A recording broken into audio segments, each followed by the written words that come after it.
Let me take you back to a time when I witnessed the subtle yet destructive power of guilt tripping, a moment that changed the way I viewed emotional manipulation. I remember my friend Sarah, a warm and caring soul, always ready to lend a hand or an ear. One crisp autumn afternoon, we sat in a quiet coffee shop, sipping on warm lattes as golden leaves danced outside the window. Sarah, normally confident and cheerful, looked unusually downtrodden. When I asked what was wrong, she began to recount a conversation with her mother, a conversation that left her questioning her own worth. Her mother, a figure Sarah had always revered, had said, "After all I've done for you, you're still so selfish. You never think about how your actions affect our family." Sarah's eyes filled with tears as she described how every small misstep was magnified, every decision weighed against a ledger of past sacrifices. That day, Sarah didn't just feel hurt, she felt responsible for every disappointment, as if her very existence was a debt to be repaid. This wasn't a one-time remark. It was the culmination of years of subtle guilt tripping, where her emotions were manipulated until she internalized a constant sense of unworthiness. Today, I want to talk about that very tactic, guilt tripping, a form of emotional manipulation that often leaves its victims questioning their actions, their worth, and ultimately their identity. It's a tactic that works insidiously, gradually eroding self-confidence and replacing it with a heavy, lingering guilt that's hard to shake off. Guilt tripping is a psychological strategy where one person leverages another's feelings of duty, care, or love to manipulate their behavior. It is designed to make you feel excessively responsible or remorseful for situations where you might not have any control. This manipulation can occur in personal relationships, within families, or even in professional settings. The underlying goal is to shift blame and create a power imbalance, making the victim feel indebted or perpetually at fault. When someone guilt trips you, they often highlight their own sacrifices, painting a picture of personal suffering to suggest that you owe them something in return. Over time, these tactics can alter your perception of what is right or fair, leaving you in a constant state of self-doubt and emotional turmoil. Let's break down how guilt tripping works. There are several deliberate techniques that manipulators use. Exaggeration of sacrifice.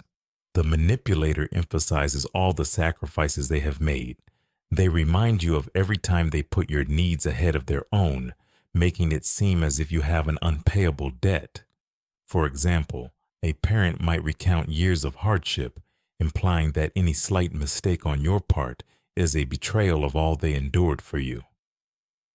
Playing the victim. Often the guilt tripper casts themselves as the victim in every scenario. They portray their own suffering as something you caused, regardless of the situation.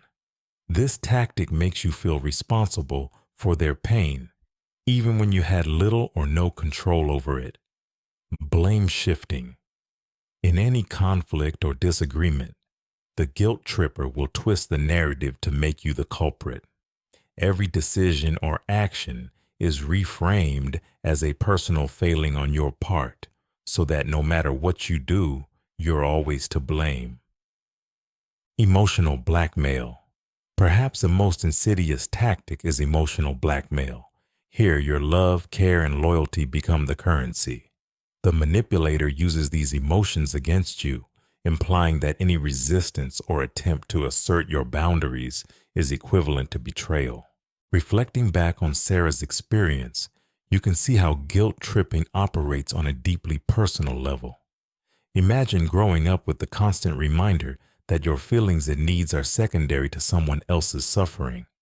When Sarah's mother said, "You're selfish," it wasn't just an offhand remark. It was a calculated move to assert control. Sarah began to internalize that message, believing that no matter how hard she tried, she could never be enough. This kind of manipulation creates a vicious cycle. The more you question your actions, the more you feel compelled to apologize, even when no apology is warranted. And with every apology, the manipulator feels justified, their behavior reinforced by your submission. Over time, this not only chips away at your self-esteem, but also distorts your reality, making you believe that you are the constant source of problems in your relationships.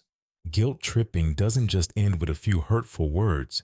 It leaves a lasting impact on your mental and emotional well-being. Victims often feel trapped, believing that any step toward asserting their independence would be a betrayal of the person who guilt-tripped them. This manipulation can lead to anxiety, depression, and a pervasive sense of unworthiness. But there is hope. Recognizing guilt tripping for what it is, a manipulation tactic, is the first step in reclaiming your power. It begins with setting clear boundaries. Understand that while empathy and care are essential in any relationship, they should never come at the cost of your own self-worth. It's important to learn to say no and to understand that your feelings are valid and deserve respect.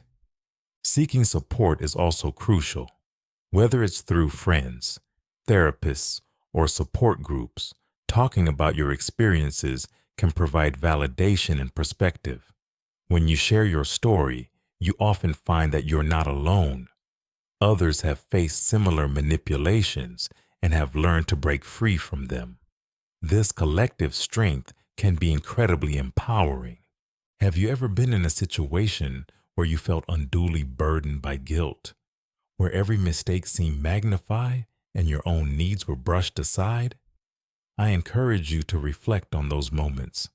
Consider how guilt tripping might have played a role in shaping your responses and emotions. Share your experiences in the comments below, because your story might just help someone else realize that they deserve better. If this deep dive into the mechanics of guilt tripping resonated with you, please like, subscribe, and hit the bell icon. By staying informed, you're taking the first step toward reclaiming your emotional autonomy.